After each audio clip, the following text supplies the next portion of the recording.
예, 우리가 누군가를 만날 때, 누군가를 알아갈 때 다 그의 말을 통해 그가 하는 말로 그를 만나게 됩니다.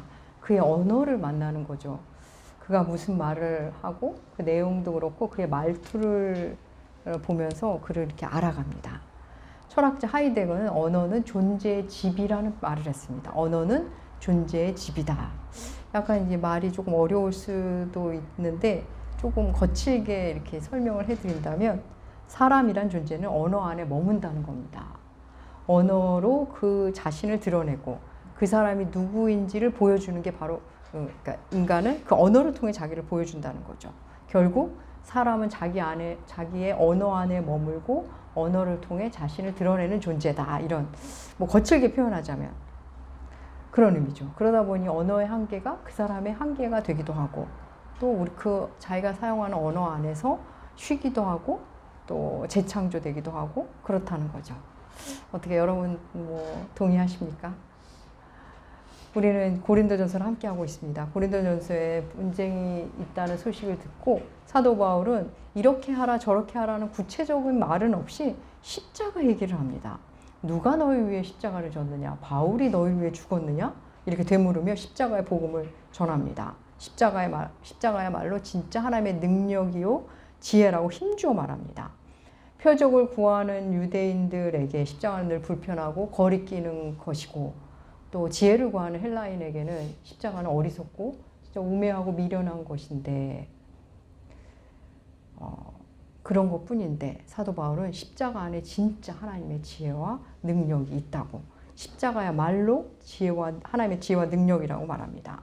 오늘날 예수를 믿는다는 신자들조차도 십자가 말고 다른 능력을 보여달라고 십자가 말고 다른 지혜를 들려달라고 하는데 하나님은 이미 십자가를 통해서 하나님의 능력과 지혜를 보여주셨다. 예, 우리 지난주 나눈 말씀이죠. 여러분 우리 좀 더 근본적으로 생각해 볼까요? 고린도 교회는 왜 파벌이 생겼을까요? 왜 분쟁이 생겼을까요? 왜 그들은 사람 중심으로 바울파, 게바파, 아볼로파 이렇게 파당이 생긴 걸까요? 바울과 아볼로와 게바가 여러분 지혜로워 보였기 때문입니다. 그들이 능력 있는 것처럼 보였기 때문입니다. 그러다 보니 마음이 가는 사람이 생기고 파벌이 생기죠. 사도 바울은 그 현상을 말과 지혜에 대한 것으로 풀어가고 있습니다. 여러분 지혜를 뜻하는 헬라어는 소피아입니다. 많이 들어보셨죠? 소피아. 그래서 헬라 문화권에서 이렇게 지혜로운 말을 하는 사람들, 교양과 학문이 뛰어난 사람들을 당시에 소피스트라고 불렀습니다. 이 철학이 아주 발달한 이 헬라 문화권에는 이런 소피스트들이 많았습니다. 고린도라는 도시에 많았죠. 지혜로운 사람, 자신의 지혜를 말로 잘 표현하는 소피스트들이 많은 이 도시. 여러분 말로 자신의 지혜를 잘 드러나는 사람 사실 너무 매력 있지 않습니까? 너무 능력 있어 보이고 대단해 보이지 않습니까? 말과 지혜로 사람들의 마음을 사로잡고도 남음이 있습니다. 우리 뭐 지금도 그렇죠.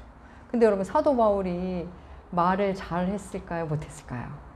예, 사도 바울 배울 만큼 배운 사람입니다. 그가 왜 말을 못했겠습니까? 그는 언변이 뛰어난 사람이었습니다.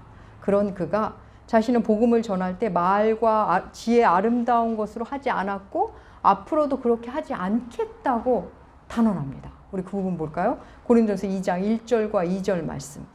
예, 우리 함께 읽겠습니다. 형제들아 내가 너희에게 나아가 하나님의 증거를 전할 때에 말과 지혜의 아름다운 것으로 아니하였나니 내가 너희 중에서 예수 그리스도와 그의 십자가에 못 박힌 것 외에는 아무것도 알지 아니하기로 작정하였습니다. 예. 사도 바울은 자신은 말과 지혜의 아름다운 것으로 복음을 전하지 않았고 앞으로도 자신은 예수 그리스도와 그가 십자가에 못 박힌 것 외에는 알지 않기로 작정했다고. 그러니까 그것만 말하겠다는 얘기죠. 오직 십자가만 전하겠다는 겁니다.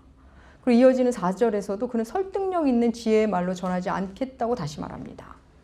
여러분 생각해 볼까요? 설교. 여러분 설교자는 설득력 있는 지혜의 말을 해야 하는 거 아닌가요? 설교라는 거 신선한 언어와 다양한 비유, 자신 있는 태도 그것이 모여서 설득력 있는 설교가 되는 거 아닌가요? 오늘 많은 사람들이 모이는 교회에 목회자들 어떻습니까? 정말 설득력 있는 설교 잘하시는 분 아닌가요? 자신들의 인문학적 소양을 동원해서 복음을 전하고 그렇게 말과 지혜로 설교하지 않습니까? 그럼 이게 그래야 하는 거 아닌가요? 그래서 사도 바울은 그렇게 하지 않겠답니다. 그렇게 할 줄 몰라서 안 하겠다는 게 아니라 할 줄 알매도 그렇게 하지 않겠다는 겁니다. 여러분, 사도 바울 말씀드린 대로 배울 만큼 배운 사람입니다. 얼마나 이 사람의 학문이 깊었는지, 그가 베스도 총독 앞에서 신문 받을 때 베스도가 복음을 전하는 사도 바울에게 말합니다. 너 미쳤구나. 많은 학문이 너를 미치게 했구나. 이런 말을 합니다. 그런 말을 들을 정도로 사도 바울은 학문이 깊은 사람이었습니다. 그런데 그가 왜 이러는 걸까요? 자기가 배운 수사학과 언변을 왜 복음 전하는 데 활용을 하지 않겠다는 걸까요? 여러분, 사도 바울도 복음을 말로 전했습니다. 열심히 말로 전하고 또 전했죠. 말하고 또 말한 사람입니다. 그런데 그의 말은 헬라 철학자들, 소피스트들과는 달랐다는 거죠. 당시 소피스트들은 자신의 지혜와 지식을 수사학과 언변으로 펼쳤습니다. 그런데 사도 바울은 복음은 그렇게 전해지는 것이 아니라고, 그는 그걸 깨달았고 그렇게 살겠다고 말하는 겁니다. 우리 고린도서 2장 4절에서 5절 말씀 공동 번역으로 주보에 실었는데 공동 번역으로 한번 읽어볼까요? 함께 읽겠습니다. 그리고 내가 말을 하거나 설교를 할 때에도 지혜롭고 설득력 있는 언변을 쓰지 않고 오로지 하느님의 성령과 그의 능력만을 드러내려고 하였습니다. 그것은 여러분의 믿음이 인간의 지혜에 바탕을 두지 않고 하나님의 능력에 바탕을 두게 하려는 것이었습니다. 예. 사도 바울은 지혜의 말로 사람의 마음을 사로잡는 것, 복음은 그렇게 전해진 것이 아님을 알았고 그렇게 말하고 있습니다. 그렇게 하면 결국 그 사람에게 시선이 가고 복음보다 그 사람을 더 좋아하게 되는 것을 보았고 그렇게 된다는 걸 알고 있었습니다. 그렇게 사람에게 시선이 가면 당연히 파벌이 생깁니다. 성령의 인도하심을 받기도 전에 사람에게 마음을 빼앗기죠. 우리 고린도서 1장 17절에도 보면 내가 말의 지혜로 안 하는 이유는 십자가가 헛되게 될까 봐 그렇다, 이런 말을 합니다. 말의 지혜에 사람을 사로잡으면 십자가가 헛되게 된다는 것입니다. 사도 바울은 나는 그리스도와 그리스도가 십자가에 못 박힌 것 외에는 알지 않기로, 아무것도 알지 않기로 작정했다고 말하죠. 여러분, 이 말은 나는 십자가만 전하겠다, 십자가만 말하겠다, 이런 말의 문제가 아닙니다. 여러분, 십자가를 계속 얘기한다고 십자가 설교일까요? 성경 구절을 계속 나열한다고 이게 성경적 설교일까요? 여러분, 아닙니다. 며칠 전 제가 교회 앞 여기 횡단보도 앞에서 신호를 기다리다가 어떤 차량이 선거 차량처럼 시끄럽게 막 말하는 것을 이렇게 듣게 되었습니다. 내용은 여호와의 증인은 이래서 아니고 몰몬교는 이래서 아니고 이단 사이비를 쭉 설명하고 예수 천국, 불신 지옥을 말하는 차량이었습니다. 그 차량은 아예 그런 용으로 만든 것 같았습니다. 개조한 것 같았어요. 앞에 메가폰을 크게 달고 위에는 빨간 십자가를 달고, 그리고 옆에를 보니까 우리가 신뢰할 만한 교단, 그래도 그런 교단의 마크와 교회 이름이 이렇게 써 있었습니다. 여러분, 어떠십니까? 그런 차량 보시면 그들의 말은 다 맞죠. 근데 복음적인 모습은 아닌 것 같았습니다. 그래서 저는 그걸 계속 들으면서 생각해 봤습니다. 힘찬 말로 그리스도와 십자가를 전하고는 있는데 저게 맞을까? 예수님이라면 과연 저런 방식으로 말씀을 하셨을까? 그랬을 것 같지가 않았습니다. 사도 바울이 나는 십자가만을 전하겠다, 이 말은, 십자가만을 알기로 했다는 이 말은 십자가만을 그냥 말하겠다는 그런 차원의 말이 아닙니다. 먼저는 십자가를 전하겠다는 말은 나를 드러내지 않겠다는 말이 들어가 있고요. 그리고 예수처럼 복음을 예수적 방법으로 전하겠다는 겁니다. 오늘날 많은 교회들이 목회자를 전면에 내세우죠. 목회자 학위를 내세우고 출신을 내세웁니다. 여러분, 그게 맞을까요? 여러분, 왜 교회가 자꾸 그런 걸 내세울까요? 우리 목사님 박사학위가 어디를 유학 갔다 오고, 여러분, 그걸 자꾸 왜 내세우게 될까요? 예, 그런 세상적 요소들이 힘을 발휘하기 때문입니다. 사람들이 그것에 매력을 느끼고 있기 때문입니다. 하지만 여러분, 그거 오래가지 못하고, 그것은 복음은 본디 그렇게 전해지는 게 아닙니다. 명성으로, 학문으로, 배경으로 그렇게 복음을 전하는 게 아닙니다. 그러면 어떻게 전하죠? 오늘 본문의 4절에 나오죠. 성령의 나타나심과 능력으로. 오늘 설교 제목이기도 하죠. 성령의 나타나심과 능력으로. 그렇습니다. 복음은 성령의 나타나심과 능력으로 전해집니다. 근데 이 방식은 오늘날 당장은 매력이 없습니다. 매력이 없어 보입니다. 또 당장 열매도 없는 것 같습니다. 근데 그게 여러분 진짜라는 거 아십니까? 그 매력적인 목회자와 매력적인 건물과 매력적인 프로그램을 내세운 교회들이 20, 30년 후에 분열이 생기는 교회 얼마나 많습니까? 본질을 잃은 곳이 얼마나 많습니까? 그래서 아픈 교회가 얼마나 많습니까? 그렇다면 성령의 나타나심과 능력으로 복음이 전해진다. 이건 또 무슨 뜻일까요? 그럼 생각해 볼까요? 자녀에게 아무리 신앙을 강조하고 복음을 말해도 애들은 처음에는 말을 듣는 것 같지만 아이들은 나를 봅니다. 부모를 봅니다. 나의 삶을, 나의 존재를 봅니다. 여러분, 배우자도 그렇죠. 이웃도 그렇습니다. 아무리 말하고 또 말해도 처음에는 말을 듣는 것 같지만 결국은 말하는 그 사람을 봅니다. 그의 존재, 그의 삶을 보는 거죠. 예전에 어떤 분이 저에게 그러셨습니다. 목사님, 그래도 돈도 좀 있고 잘 나가고 애들도 잘 되고 공부도 잘하고 뭘 그래야 예수를 전할 수 있지 않겠느냐고. 그리고 제가 지금 형편이 안 좋아서 예수를 못 전하겠답니다. 제가 볼 때 형편이 나쁘지도 좋으신 분인데도. 그래서 제가 그분께 말씀드렸습니다. 그래서 예수를 전한다면 그것은 예수를 전하는 게 아니라 당신의 능력과 당신의 부를 전하는 겁니다. 그렇게 말씀드렸습니다. 너무나 이렇게 우리의 예상과 달리 우리가 가진 것이 많고 잘 나갈 때 그 가진 것과 잘 나감이 복음의 거침돌이 될 때가 있습니다. 그때는 그냥 내 나름대로 예수를 전하고는 있는데 저들은 예수 얘기를 안 듣고 그냥 나를 봅니다. 나를. 저렇게 되려나? 저렇게 되겠지? 여러분, 사도 바울이 그렇게 말하지 않습니까? 그동안 자기가 획득했던 모든 것, 모든 지위며 지식이며 뭘로 여긴다고요? 배설물로 여긴답니다. 복음 전파에 방해되는 모든 것을 다 배설물로 여긴다는 겁니다. 여러분, 너무 의아하죠? 우리가 가진 것이 도리어 복음 전파에 방해가 될 때가 있다는 겁니다. 복음은 세상의 다른 것들과 전해지는 방식이 전혀 다릅니다. 그래서 내가 약할 때, 내가 힘이 다 빠졌을 때 성령이 내 안에서 역사하시며 일하시고, 내가 강할 때는 나로 가득 차서 성령이 일하실 수가 없습니다. 그러니까 세상적인 거랑 완전히 다르죠. 사도 바울이 이어서 이런 말을 합니다. 우리 고린도서 2장 3절 말씀 볼까요? 고린도서 2장 3절 함께 읽겠습니다. 내가 너희 가운데 거할 때 두려워하고 심히 떨었노라. 여러분, 사도 바울 얼마나 담대한 사람입니까? 근데 그 마음에 약함이 있고 두려움이 있고 심히 떨었답니다. 그가 도대체 왜 이랬을까요? 도대체 뭐가 두려웠을까요? 뭐가 그렇게 떨렸을까요? 사도 바울이 두려운 것은 복음을 전한다고 전하는데 자기가 전해질까 봐 두려웠던 겁니다. 성령이 전해지는 게 아니라 자신의 힘과 능력으로, 언변으로 전해질까 봐 두려웠던 겁니다. 여러분, 우리가 전하는 하나님의 지혜에 대해서 고린도전서는 우리에게 이렇게 선명히 말씀합니다.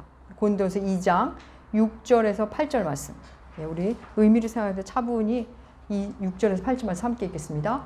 그러나 우리가 온전한 자들 중에서는 지혜를 말하노니 이는 이 세상의 지혜가 아니요 또 이 세상에서 없어질 통치자들의 지혜도 아니요 오직 은밀한 가운데 있는 하나님의 지혜를 말하는 것으로서 곧 감추어졌던 것인데 하나님이 우리의 영광을 위하여 만세 전에 미리 정하신 것이라.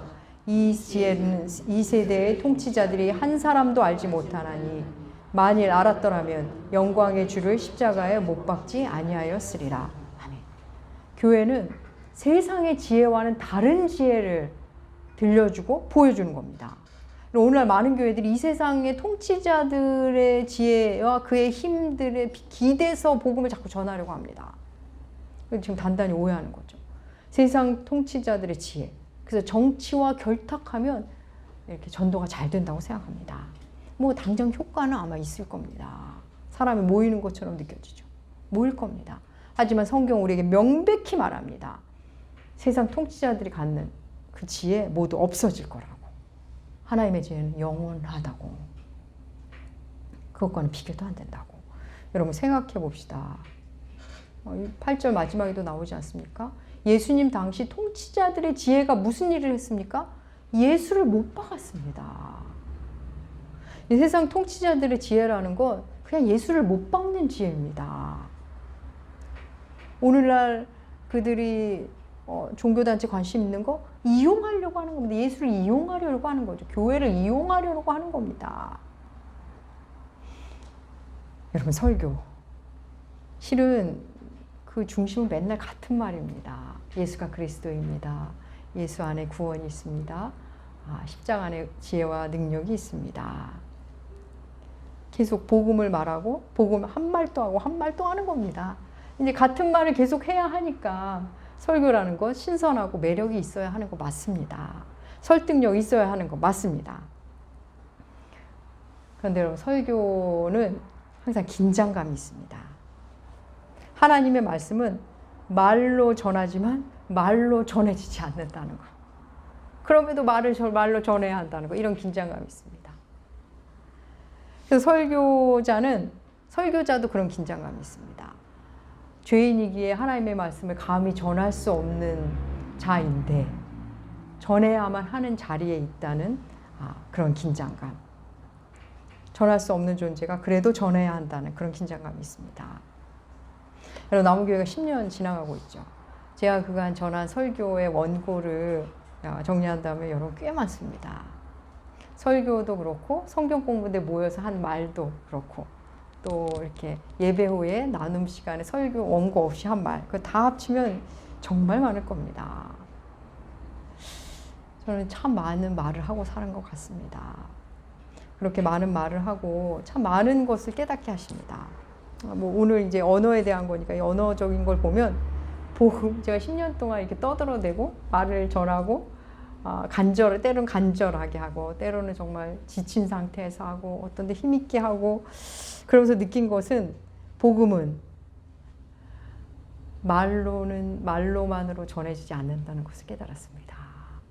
그리고 또 하나는 그럼에도 말을 또 해야 한다는 것을, 그럼에도 복음을 말로 전해야 한다는 것을 깨달았습니다. 설교자는 설교 원고를 열심히 준비하죠. 그리고 교우들 앞에 말씀을 선포하는데 설교자가 설교문을 아무리 완벽하게 준비했다 해도 성령께서 임하지 않으면 아무것도 아닙니다. 성령 없이 뭘 한다는 것은 사랑 없이 한다는 거죠. 사랑 없이 한다는 것은 그냥 소리 나는 구리와 울리는 꽹가리 소음에 불과할 수 있는 겁니다. 복음 안에 이런 긴장감이 있습니다. 여러분 헬라인에게도 유대인에게도 그리고 현대를 사는 우리에게도 결코 매력적이지 않은 이 십자가. 우리는 어떻게 이게 믿어지는 걸까요? 어떻게 이 십자가 사건을 믿고 이렇게 매주 주일날 모여서 하나님을 예배하는 걸까요? 이에 대한 설명이 고린도전서에 나옵니다. 고린도전서 2장 9절과 10절 말씀, 하나님의 말씀 함께 읽겠습니다. 기록된 바 하나님이 자기를 사랑하는 자들을 위하여 예비하신 모든 것은 눈으로 보지 못하고 귀로 듣지 못하고 사람의 마음으로 생각하지도 못하였다 함과 같으니라. 오직 하나님이 성령으로 이것을 우리에게 보이셨으니 성령은 모든 것 곧 하나님의 깊은 것까지도 통달하시느니라. 아멘. 하나님을 사랑하는 자를 위해 예비하신 것. 야, 여러분 이것만으로 너무 좋지 않습니까? 하나님을 사랑하는 자를 위해 예비하신 것이 있다는 겁니다. 근데 그거는 그동안 듣도 못한 완전히 새로운 거랍니다. 이걸 어떻게 알 수 있다고요? 성령으로 보고 만나게 된답니다. 너무 좋으신 성령님 아닙니까? 우리가 예수가 믿어지는 것, 예수 십자가 믿어지는 일, 성령의 도우심 가운데 이루어진 겁니다. 사랑하는 여러분, 성령을 계속 구하십시오. 성령은 말씀의 영이고 지혜의 영입니다. 계속 말씀을 사모하시고 가까이 하시면 성령이 내 안에서 더 충만해지고 더 많은 일을 하십니다. 그래서 하나님이 날 위해 예비하신 것, 그 좋은 것, 그 귀한 복음을 계속 깊게 만납니다. 그게 영의 사람이 되는 거죠. 그래서 영의 사람만이 하나님께 시선을 돌리게 되고 하나님께 시선을 돌린 자만이 하나님이 예비하신 그 좋은 것, 그동안 듣도 보도 못한 그 놀라운 것을 만나게 됩니다. 예, 오늘 말씀 뒷부분에 이렇게 마무리하죠. 우리 15절 한번 읽어볼까? 고린도서 2장 15절 말씀 함께 읽겠습니다. 신령한 자는 모든 것을 판단하나 자기는 아무에게도 판단받지 아니하느니라. 신령한 자, 영적인 자라는 말입니다. 영적 분별을 갖고 성령의 인도하심을 따라 사는 자가 신령한 자죠. 신령한 자. 근데 이 신령한 자가 판단을 받지 않는답니다. 이게 무슨 뜻일까요? 이 말의 의미, 아무도 날 판단하지 않는다 이런 뜻이 아닙니다. 여러분 이거 잘 들으셔야 합니다. 성령의 인도하심에 따라 신령한 자는 다른 사람의 판단을 받지 않는다. 이 말은 다른 사람의 판단에 의해 좌지우지하지 않는다는 겁니다. 다른 사람의 판단에 휘둘려서 일희일비하지 않는다는 겁니다. 다른 사람이 날 어떻게 보느냐, 세상이 날 어떻게 평가하느냐에 영향을 받지 않는다는 말입니다. 그게 다른 사람의 판단을 받지 않는다는 말입니다. 성령의 인도하심을 받고 있으니 나의 기준은 성령님이고 말씀이시니 누가 날 어떻게 보든 세상이 어떻게 날 판단하든 상관없어지는 겁니다. 잘 전달이 되느니까 모르겠네요. 예, 여러분 세상의 판단 속에 사는 일 얼마나 피곤합니까? 세상의 판단에 받으며 살면 여러분 우리는 늘 열등감 아니면 우월감 속에서 삽니다. 사람들이 잘했다고 칭찬하고 박수를 보내주고 이렇게 바라봐주면 우월감을 느끼며 교만해집니다. 또 조금 못하면 금방 열등감을 느끼며 비굴해집니다. 그래서 스스로 남들이 뭐라 하지 않는데도 스스로 비교의 자리에 자기가 나아가는 거죠. 세상의 판단 앞에 자꾸 서려 하는 것. 우리를 비참하게 하거나 교만하게 합니다. 사랑하는 여러분, 세상의 판단을 받지 않는 자, 그런 신령한 자가 되면 여러분 그 일을 하지 않으면 얼마나 우리가 자유로워질까요? 우리에게 한 번에 되지는 않더라도 우리는 서서히 자유로워지는 사람이 됩니다. 사랑하는 여러분, 처음에는 세상의 지혜가 이기는 것 같습니다. 그래서 많은 교회들조차도 세상의 방법을 도입해서 뭔가를 자꾸 합니다. 놀랍게도 어떤 큰 교회는 부목사님을 경제학 공부하게 보낸다고 하지 않습니까? 교회 하는데 필요하다고. 세상의 지혜를 자꾸 갖다 쓰는 거죠. 사람이 막 사람의 지혜로 짜임새 있게 세상의 방법을 끌어다가 그러면서 하나님의 일하심에 대한 기대가 없어집니다. 성령께서 역사할 틈을 주지를 않습니다. 성령의 인도하심을 기다리지 못합니다. 저는 가끔 너무나 똑똑하시고 많이 배우고 이런 분들이 확신에 차서 막 단정적인 말을 할 때 이렇게 피로감을 느낄 때가 있습니다. 이렇게 해야 하고 저렇게 하고 그래야 부흥하고 그래야 교인들이 좋아하고. 사랑하는 여러분, 교회가 그런 거 맞습니까? 하나님의 마음, 하나님의 뜻은 온데간데 없고 그냥 모든 게 온통 무슨 기업의 잣대? 그 기준을 갖게 되었습니다. 사랑하는 여러분, 언어는 존재의 집 맞습니다. 그리스도인은 하나님의 말씀이 존재의 집입니다. 우리의 존재는 말씀 안에 있고 말씀으로부터 나오고 말씀의 인도하심을 받습니다.